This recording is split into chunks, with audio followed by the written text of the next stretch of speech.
Shut your mouth, broadcasting. First round draft pick. Believe we got stats, kid. Quarterback sacking, 100-yard dashing. So tap in for the action. What teams got traction? What teams are losing?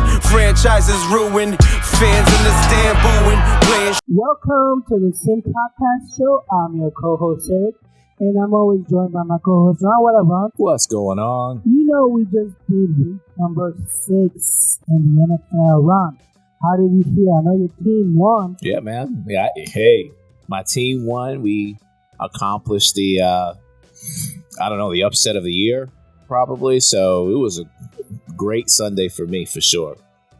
Your team won, my team won, Tampa Bay lost, and we both hit on an upset special. So it was a really good week. But before we go into it, let's get some news real quick. Ron, Robbie Anderson traded to the Arizona Cardinals, and it was no accident that he just blew up on the coach. Is this a good trade for the Cardinals? I don't know what I'm trying to see what he got or what the Panthers got in return. Obviously, the Panthers are having a fire sale at this point. They're trying to get rid of McCaffrey too, or trying to trade for him, or trade him to get something for him. I think for the Cardinals, I think it's good for them because their receiver, Marquise Brown, got hurt. Looks like he's gonna be out like 6 to 8 weeks or something like that. So they needed a receiver. They got DeAndre Hopkins also coming back from suspension this week, and the Cardinals haven't been playing that well offensively. So it's going to take a little bit to get Robbie to full speed, obviously, but they need as much help as possible. Yeah, I mean, I don't know if this is going to really help Arizona. I think that they have more problems than just the offense, right? Mm-hmm. Again, the trade is a good idea on paper anyways, so I think they'll be okay. Another person that wants to be traded is Cam Akers. What is going on with LA this year? Yeah, I don't know. I think I told you, I wasn't too high on the Rams or the Bucks or the Packers. I think the window is closing for all these teams, and I think Cam Akers has had some issues there the last couple of years. I don't know why, him and the head coach always seem to butt heads, but he wants out of there. I think they sent him home Thursday and Friday. McVay confirmed today that they're looking to potentially move him, so he's gonna be gone. So we'll see. Sometimes it's best to start new somewhere else, and maybe for Cam Akers, I don't know what why he's wants to leave. It's not like he wasn't getting playing time or anything like that, but there's obviously something else going on there, I think. Well, I remember came off an injury last year, right? And then he wasn't really producing, and people are wondering, like, what's going on with Cam Akers? He's not producing like he was. And then they won the Super Bowl, and we would have thought, okay, well, Cam Akers is going to make a comeback or whatnot, but it seems like he stalled somehow. I don't know what the issue is. It seems like the whole team stalled right now. Yeah, man. Matthew Stafford's not 100%. You can start there. He hasn't been playing that well. The offense has not looked good. I don't know what I think there's something else going on there. But you just at this point, for both McVay and Cam, maybe it's probably a good thing that they just split. And Akers is a young back, so I'm sure he'll get picked up somewhere, and he'll be able to keep his career going. The other news that I have is the return of the Mac. Mac is definitely playing Monday night against Chicago, and I just want to say that this isn't really a QB controversy. I know ESPN, even the news back in Boston, they're like, do the team have a QB controversy? And the answer is no. You say he's definitely back. I haven't seen anything to say that he's 100% back. I know his game is Monday, so it gives him extra day to kind of I think get right and stuff. But I don't know if he's 100%. But the fact is that he traveled with the team to Cleveland. He saw with his own eyes what Zappe can do. He went through the warm-ups and everything. I think that they're just like, somebody said that they wanted to see, like, look, this guy is Zappe, he's doing all right. Mm-hmm. Is that what you want? You want a rookie to be take over your job? I feel like this is like almost like peace. Mm-hmm. Like, how do you like them apples? Somebody else might take your job. Because, let's be honest, as much as I love Mac Jones, he is kind of like the embodiment of white privilege. So I think that this is kind of like a wake-up call to him. I hate the comparisons to Drew Bledsoe. Let's be honest, Drew Bledsoe was 5-13 when Brady took over. It's not like he was doing well. Right. Yes, he had a big contract, but he wasn't doing well. So I'm actually happy that Mac is coming back, and I'm actually expecting him to like change his attitude. So you don't see any. So I don't see anything with his attitude. First of all, he didn't like the offense. He was like, I don't know what's going on. Did he publicly come out and say that? Yes, it's on record that he came out and said that. Then he was like, I don't know, we're not using our receivers like we should. Just shut up and play, dude. Run the system. That's the what Patriots system's been around for a while. Just run it. And apparently, that's his MO. Like, I guess he was with Alabama. He was questioning the offense. I don't know if I believe all of that nonsense, though. He always asked why. And on top of that, when they did the rehab, the Patriots wanted him to come back early. He was like, I don't want to come back early. I want to fully healed. And they were like, oh, okay. Okay, fine. We'll take a step back if you don't feel comfortable. But that's Shouldn't the way they do that though? You were talking about last week how the teams need to be more player friendly. Hey, it's still players' health, man. It's still players' health. You can't say teams. The teams need to look out for their players, and then because Patriots want him back, Mac needs to come back. He needs to be 100% healthy. It's 1 year, right? He got the rest of his career. It's only the second year that he's playing. He got the rest of his career to think about. He should have nothing to worry about. He's coming back. I'm happy he's coming back. And then we can put the Zappe talk. Okay. All right. Well, quarterback controversy seems like that's what's going on there. No, it's actually like it's selling. Yeah. It's selling. People love Zappe. Yeah, it's going on in Pittsburgh too. People are talking about Trubisky needs to start, regardless of what happens to Pickett with this concussion. So there's quarterback controversies everywhere. Well, talking about Pittsburgh, Tua is coming back for this game on Sunday night against Pittsburgh, and I heard the coach come out and say, Tua needs to just keep the ball when the play's not there. And I'm like, that's not the way Tua plays. Yeah. What do you mean keep the ball? Like, nope. Throw it away. Just take a knee, go down. Yeah. Stop sending the play, basically. Yeah. Yeah. But that's the way Tua plays. That's when he's more of a weapon, I would say. So why are you coming out and saying, Tua, you need to change your ways? He does. He needs to protect himself. If he keeps doing what he's doing, he's not going to last, another 2 years in the NFL. Well, that's the only reason Garoppolo is lasting this long is look at the size of Garoppolo, right? It was another quarterback that holds on to the ball too long, doesn't go out of bounds when he should, trying to make a play when there's none there. He's taking a bunch of hits, but he's a big dude. Tua's not. Tua's small. He's tiny, so he's not going to be able to survive if he doesn't learn to be smart. Throw the ball away. Don't play hero ball. Live to see another down. And don't risk an injury. But see, we say don't do the hero ball thing, but then Kyler Murray does it almost every week, and no one says, "Hey, you need to slow down. Don't play hero ball." I'm just saying that's his way. That's Tua. It's built into him. Right. Yeah, it's built into him. Yeah, I agree. Him not to do that. Yeah. No, but I do think you can coach some of that out of players. You can, but not in one game, not in 1 week. No. This is something that would take a whole year. Not to overstep in our predictions, but that's why I think that Pittsburgh's going to win this week. Okay, good.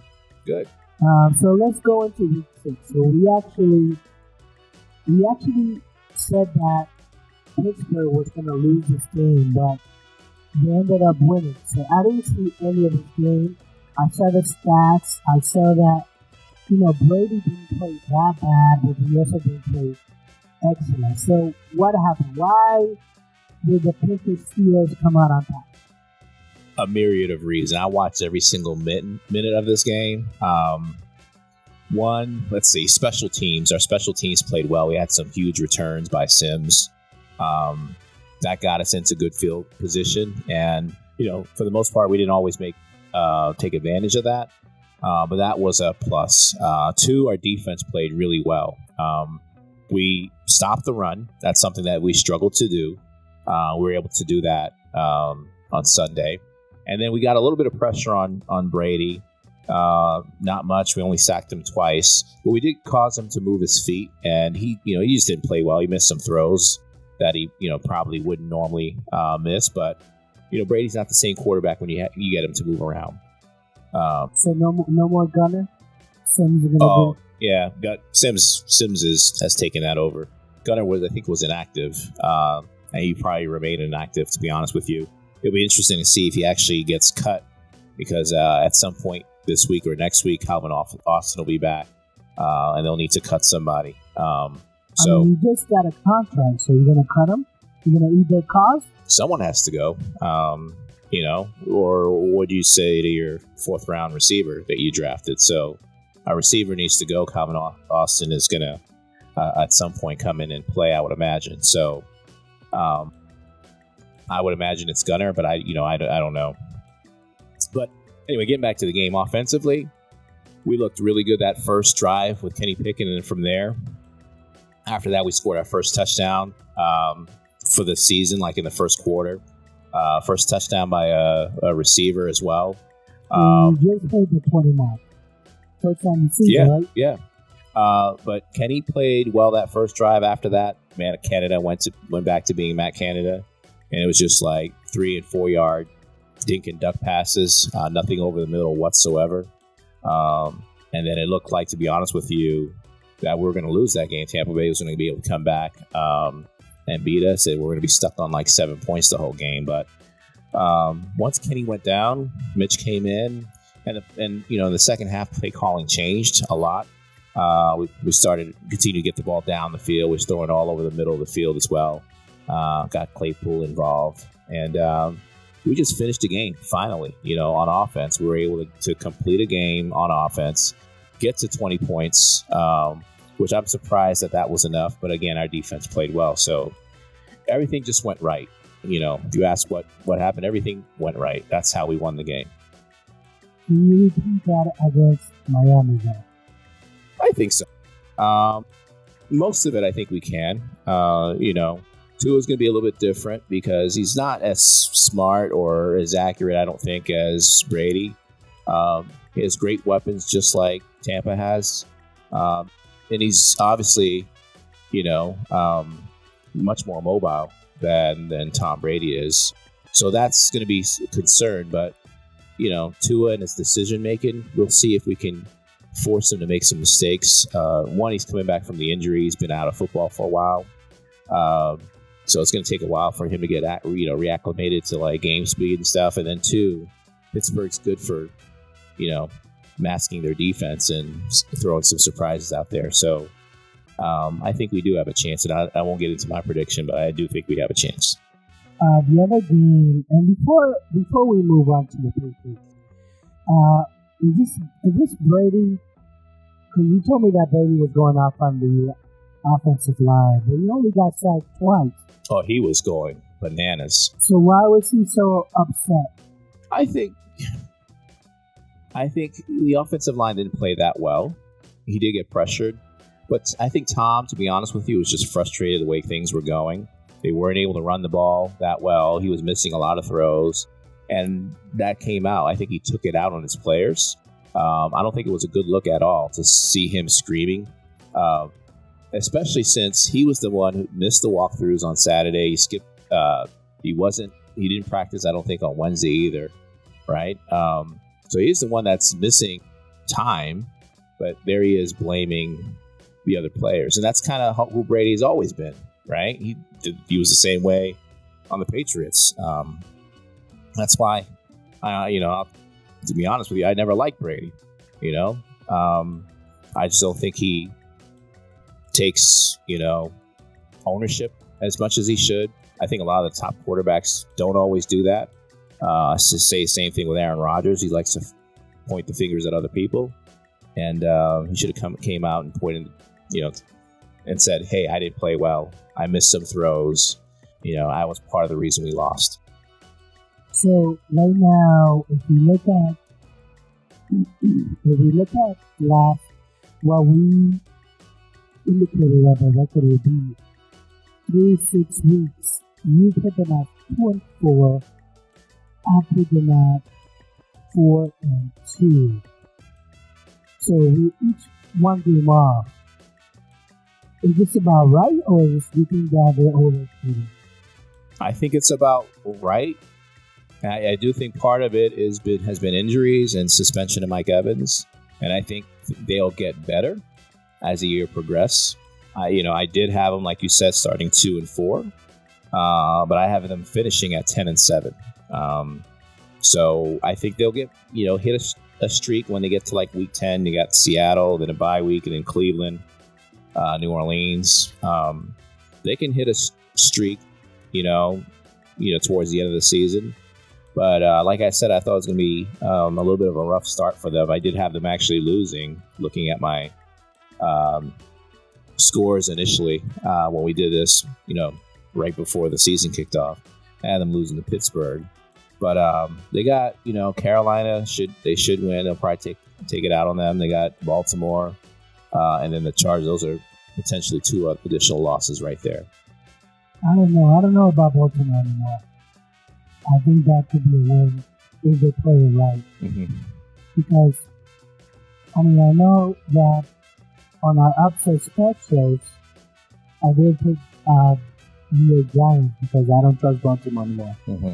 All right, so let's go in there quickly, because I didn't call this one a cupcake game because I thought Cleveland was going to put up a fight, but they didn't put up a fight.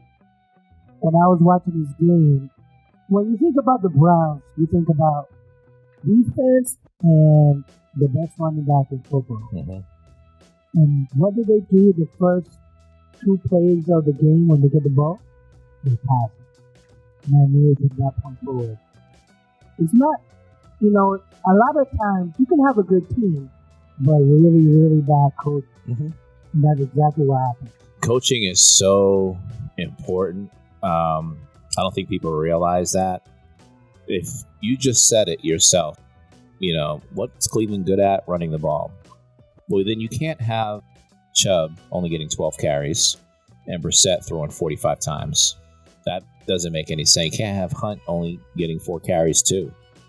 That doesn't make any sense. That goes completely against what your identity is supposed to be.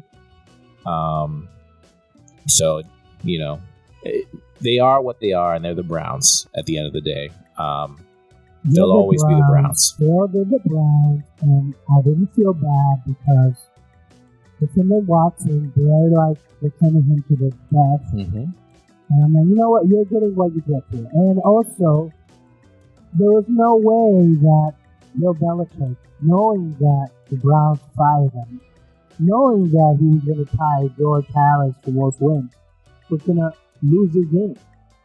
So basically, this game was, except for the penalties that the offensive line had for the Patriots, this was a very clean game. It was, and they went out and put up 38 points. We both only had them scoring 17, I think, to win. So we had a low-scoring game. But their offense with Zappe, that's why I think this quarterback situation, we'll see how it plays out. But Zappe played well. Two more touchdowns, 300 yards. He looked pretty good. So Patriots offense looked like they're starting to do something. Listen, I told you last week that worst case scenario is 4 games. Best case scenario is a clean sweep, 6 games, 6-0. That would be fantasy item for me because the Jets are looking, like they might be up to something. Mm-hmm. Indianapolis is kind of starting to wake up, I don't know if they're fully awake. But I fully expect them to beat Chicago next week, and then we can talk about whether or not they could beat the Jets and Napoli. But like I was saying, our friend Steve, I know the opponents are not 500, but I'm very confident that this team is kind of finding the ways of how to win clean in the NFL. Mm-hmm.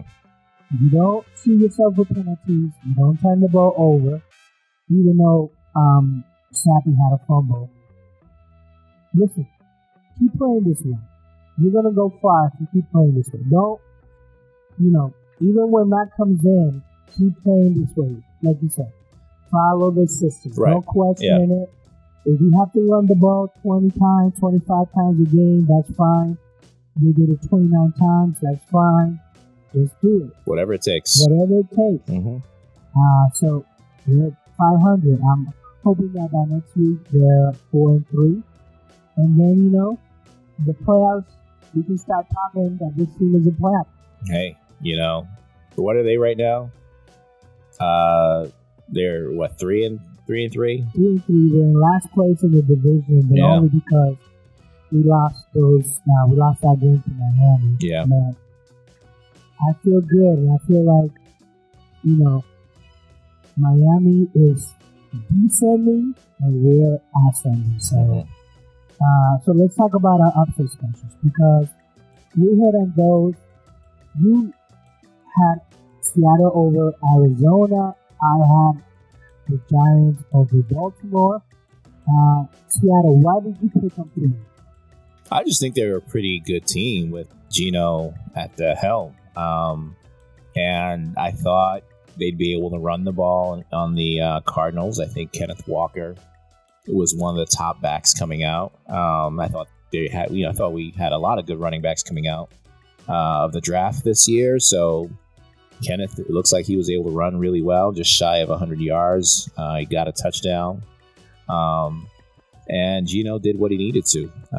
Nothing too spectacular, just 20 of 31, no touchdowns, no interceptions. He did get sacked 5 times, so that's a little bit concerning, but they did what they needed to. And then as far as the Cardinals, like I said, they just don't look like a good team right now. Cardinals got sacked 6 times. And we said that this Seattle defense was so, but they're actually putting up a fight. Yep. I just don't think I think, what you're seeing with Geno Smith has been real. I think they'll have a chance to win every game. I'm not saying they're going to have a great record at the end of the year, but I just don't. I see the Cardinals kind of like sleepwalking right now, their offense. And maybe that improves with this trade and DeAndre coming back. But right now, if I'm the Cardinals sitting at 2-4, I'm a little bit concerned for sure. Yeah, the Cardinals, and we'll do. I think when we do week number 9, we'll do another review of the season. But I don't think the Cardinals are a playoff contender. At least they haven't shown that they are yet.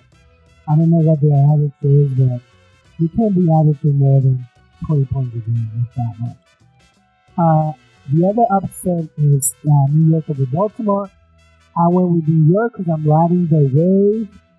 Baltimore, what happened? Because Baltimore had the lead, and then all of a sudden the Giants came back. Yeah, I didn't get to watch this game at all. But how about those Giants, man? 5-1 right now, ahead of the Cowboys, ahead of Washington. Just looking up at Philly, who arguably is the best team in the NFL right now. The Giants have done just enough every single game. It starts with Barkley. But also, you got to give Daniel Jones some credit. He's been playing pretty good football. He hasn't turned the ball over. Hasn't really turned it over that much. He's just looked good. He's done what he needs to. The Giants, I think, coaching too. Got to give them credit. The coaches got them all playing hard. He's changed the culture. That's what you need to do when you come in as a coach. And for the Ravens, I don't know what to say about the Ravens. Obviously, I'm happy because I'm a Steelers fan, so I want them to lose. And now they're 3-3, but the Ravens. I think all these teams in AFC North are about 500 teams, except for Cleveland. I think they're below 500, but all these teams you're looking at like a 500 record for the most part. What I also saw on this, just looking at the stats, Kenyon Drake, 119 yards on 10 carries. That's a lot of yards. I think he might have broken one. He averaged just below 12. Mm-hmm. But is it the defense of Baltimore is lacking? Because, Lamar Jackson did his thing. 17 for 32 with that costly interception at the end. He didn't play that well. I just think, I don't think there's, just looking long term for the Ravens, the offense is not as concerned. They only scored 20 points. I don't think that's going to be the norm. I think they'll be able to score a lot more. Their defense is a concern. They gave up 24 points.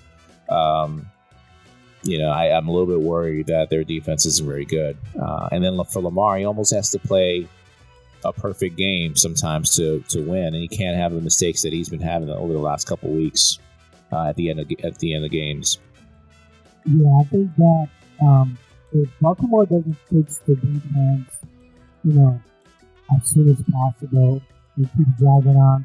Because I feel like they're making Lamar Jackson do everything or win the game or whatnot. Mm-hmm. He's not going to win you the game. You got to have a good defense. 20 points, I think if your team is averaging 20 points a game or more, you're doing a good job.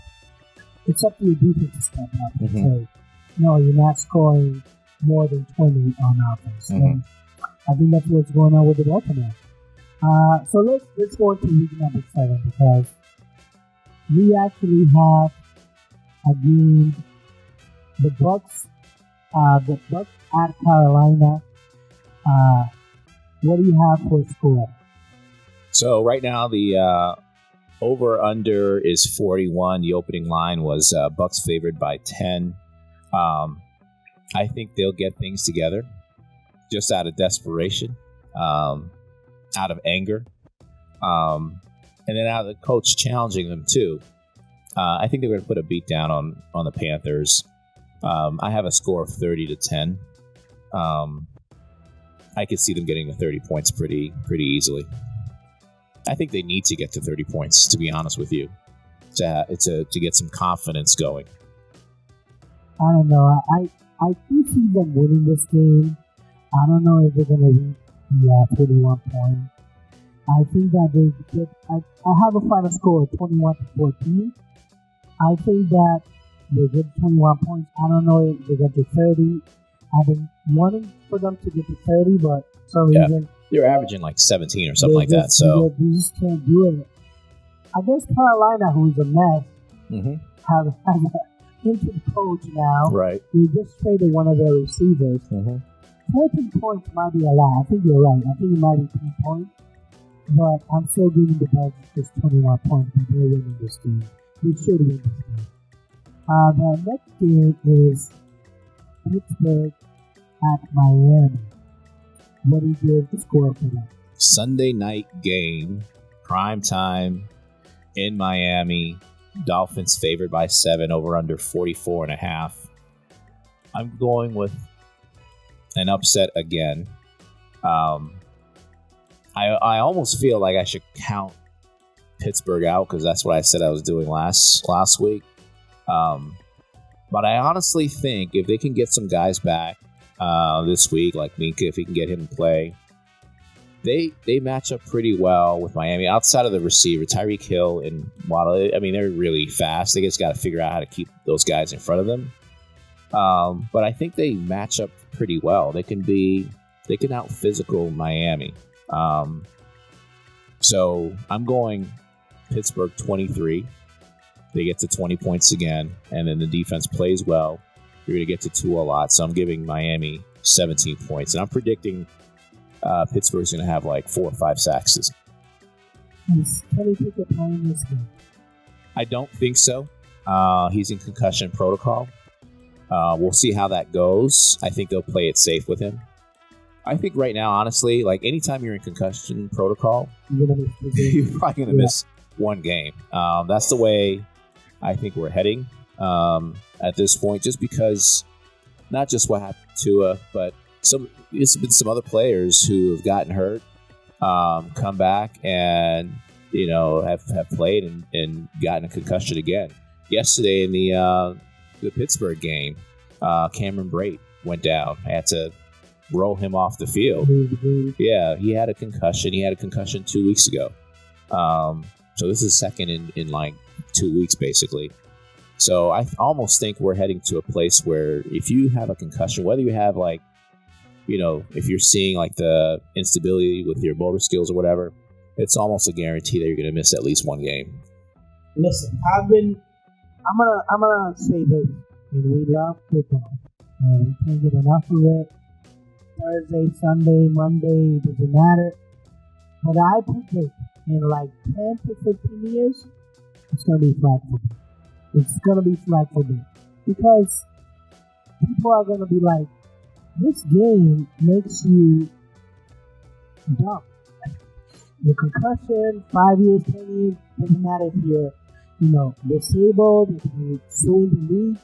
Eventually, all those people are going to be like, this game is almost, they haven't done that with boxing. So as long as there's boxing, there's going to be NFL football. But I do predict that it's already happening. Like, I would say that my brother, who coaches TV league, every time there's a hit in the head with his kids, basically they're not coming back. Mm-hmm. The parents are keeping them. Mm-hmm. They're like, no, you're not playing football. Yeah. So imagine, I know that these are millionaires, so they probably covered, but I mean, it's only a matter of time. That's why you gotta enjoy you gotta enjoy football while it's still going on. There's just too much money, I think. We can talk about player safety all we want. Yep. At the end of the day, what do? They increase the number of games, right? They got rid of preseason. No one goes preseason, but they increase the regular season. They're going to probably expand the playoffs at some point. Yep. I think in 10 years, you could be looking at 20 games instead of like 17. The money is just outrageous. And player safety, that goes out the window when you talk about millions of dollars. The NFL doesn't give a damn about injuries. Yeah, they may come out and say, we want to protect our players and stuff. They want to save face. But, it'll be up to the players to say, no, I don't want to play this game anymore. It's too dangerous. And I don't think that's going to happen anytime soon. Well, we already complained about how they're treating quarterbacks, right? Mm-hmm. How it's almost like if you touch them, you're flagged. Mm-hmm. You go down low, you're flagged. You go to your head, you're flagged. If you hit a receiver, an offensive receiver, you're flagged. Right. So it's just a matter of time. It's just... Yeah, well, I would rather continue to do stuff to protect the players, but with the quarterback situation, if you didn't give the quarterback 22 to 25% of the salary, you wouldn't be so worried about protecting them. And then if the quarterback took a big hit, well, guess what? It's next man up. That's how it should be. That's how it always used to be. But now we pay quarterbacks outrageous salaries, and owners, and I don't blame them for this. They want to protect their investment. That's why we have the rules that we do today. But hopefully, I think, obviously I want the players to be healthy, but at the same time, I want quarterbacks to be smarter, get rid of the ball when you need to. I want quarterbacks to be bigger, stronger, faster. I don't want to see Tua. I don't want to see Kyler, right? I don't want to see those tiny quarterbacks out there running around and stuff. So you basically want to see a lot of Josh Allen's out. I want to see Josh Allen's. That's what football's made for, The bigger, stronger, tougher players. That's what I want to see. Well, like I said before, mark my words, in 15 years, I'm going to even go 20 years. It's going to be flag football. Okay. Monday night game, Chicago at New England. Ron, what did you give this game? Wait, Tom, did you give your score yet? Oh, sorry. I'm going ahead of myself. Yeah, I want you on record. First of all, I like Pittsburgh this game because what we talked about earlier. The whole Tua bag, his coach is saying you need to play this way, which is not Tua's way. I actually see Pittsburgh winning this game, 17-6. I don't think Miami scores that many points. But the fact that Pittsburgh wins this game, that means Pittsburgh is back in the fold as a possible playoff game. Yeah. A playoff team. And I think this podcast is much better when Pittsburgh both our is in teams. the fold. Yeah. All three of the teams, to be honest with you. Well, the Bucs we knew because that division is easy. But Right. I'm picking Pittsburgh to win this game. Yeah. It's not my Apple special, but Pittsburgh should win this game. Yeah, well, they're not favored today, so as a matter of fact, they're, like I said, the point spread is 7. I think they need to win this game because next week they got Philly, the following week before their bye, and that's almost an automatic loss right there. So I'd rather them, go into the bye week at 3-5 versus 2-6. So to me, they need to pull off a win here if they have any chance of getting to the playoffs. The other game, finally, is Monday night, Chicago at New England. Ron, what did you give this game? What's your prediction? So this is a game Pat's a favorite, 7 as of today, Monday, 7.5, over under 39.5. It's in New England. I don't see New England losing this game. With Mac Jones or with Zappe, I don't think it's going to matter. But I do see it being a close game.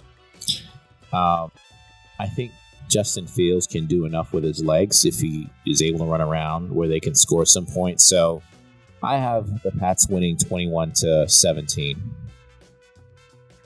Well, this one I would pronounce, I'm very confident, this is what I would consider a cupcake game. Because we saw Chicago against Denver. Was it Denver? Last week? It was a Thursday night game. Yeah. Horrible game. Horrible. Offense was horrible. Yeah. Justin Fields was horrible. He was. I can almost picture Bill Belichick coming up with a game, just mouth watering, just yes, bring it to me. Mm-hmm. And you think this is going to be a close game? I don't think it is. I think the Patriots win 28. Yeah, Justin Fields did not play well.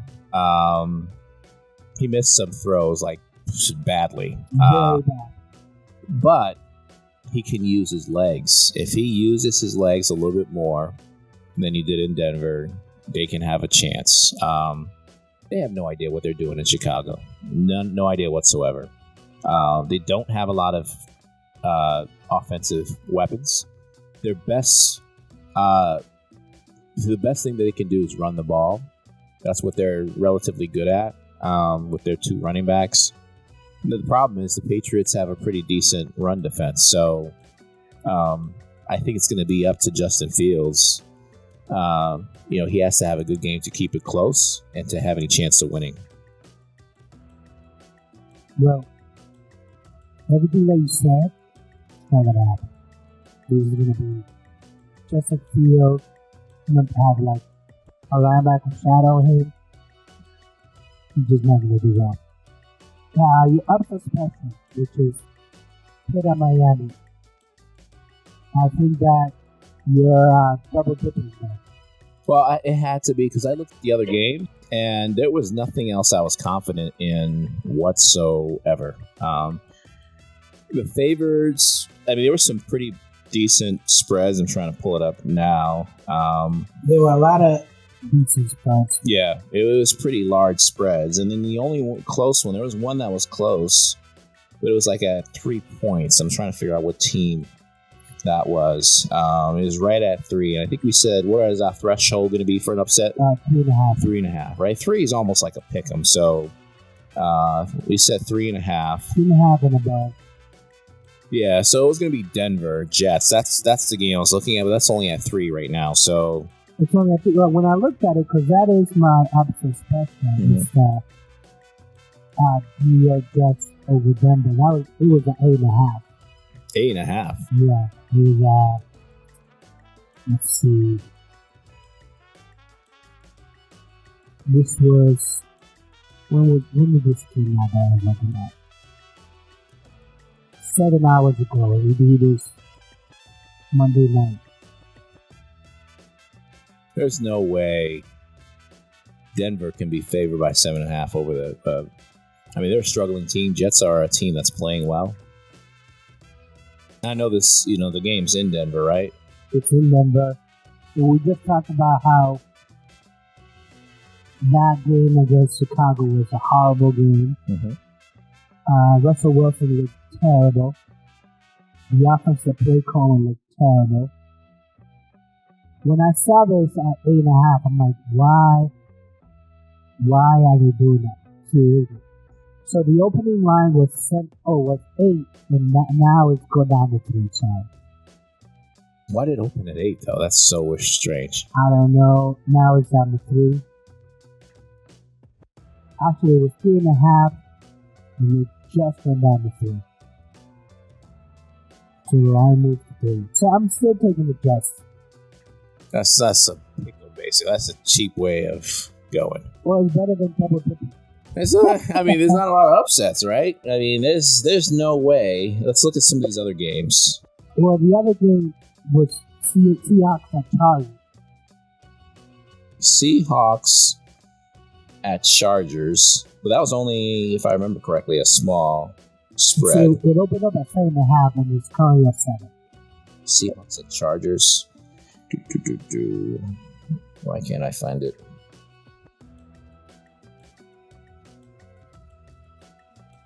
Yeah, I can't find it. I'll take your word for it. Yeah, the over and under is 52 points and 7 points. Chargers -7. So we can go there. Do we trust Gino to beat the Chargers on the road? That's a tough pass. So I know the Jets let me down early in the year, but Denver is so bad that I just like the Jets style much more. I would pick the Jets too. I just don't think it's that big of an upset. But yeah, they should go into Denver and win, unless we see something different. Is Denver playing today? They're playing right now, right? Denver's playing right now. Yeah. They're playing the Chargers. I wonder what the score is right now. Unless you see something completely different out of Russell Wilson, and he all of a sudden looks like the old Russell Wilson, that team is in bad shape. Which he hasn't, right? He hasn't looked the same. 10-10 right now. And we were like, there's a lot of hype. So, I still don't think that they're as good as the Jets. Even if, for some miracle, they pull out a win today, I still like the Jets better. So that's going to be my upset special for week number 7. Okay. Ronnie, did you want to add anything else? No, man. I think it's been a pretty decent season.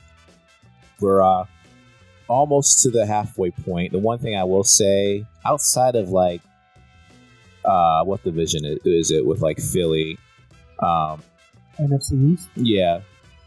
And they're not even running away with it. I think all of these divisions, every team it's like up for grabs, basically. No team is completely out of it just yet. I think Buffalo has it on lockdown.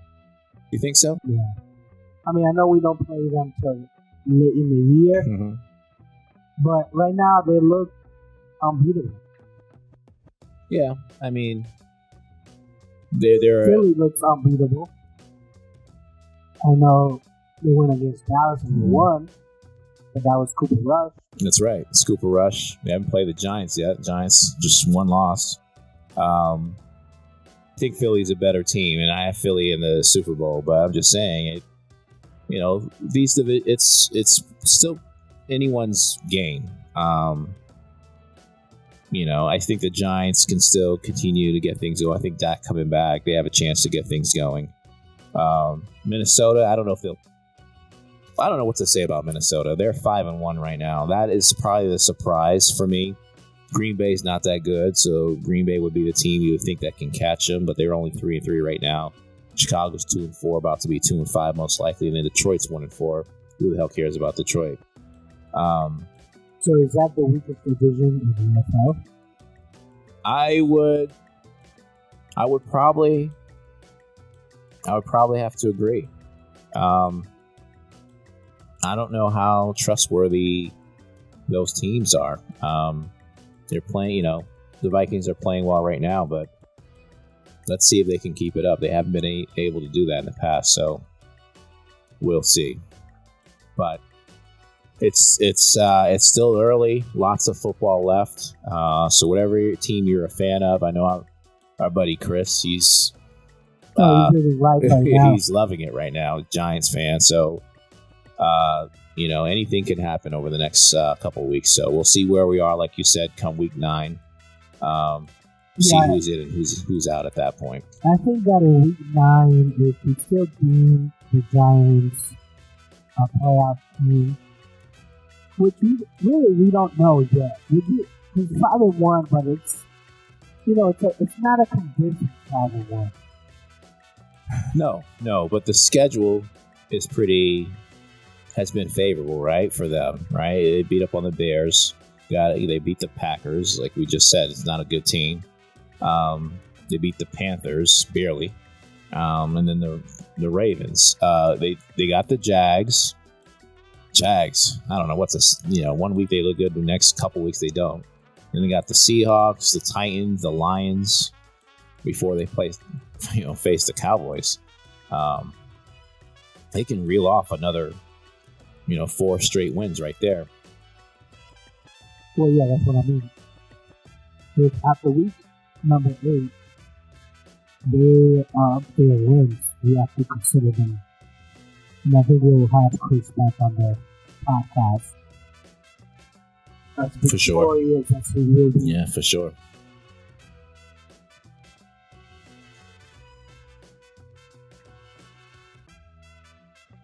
So I'm looking to week number 7. Pat handling business. And then we'll see if Pittsburgh is still out there. Yeah. Don't let us down, Pittsburgh. Don't let us down, Patriots. All right. So in that case, I say peace. Hey guys, thanks again for watching. Don't forget to like and subscribe. Any questions or comments, feel free to hit us up on Shut Your Mouth Podcast at gmail.com. That's shutympodcast@gmail.com. You can also hit us on Twitter or on Instagram at SYM Podcast. Thanks again.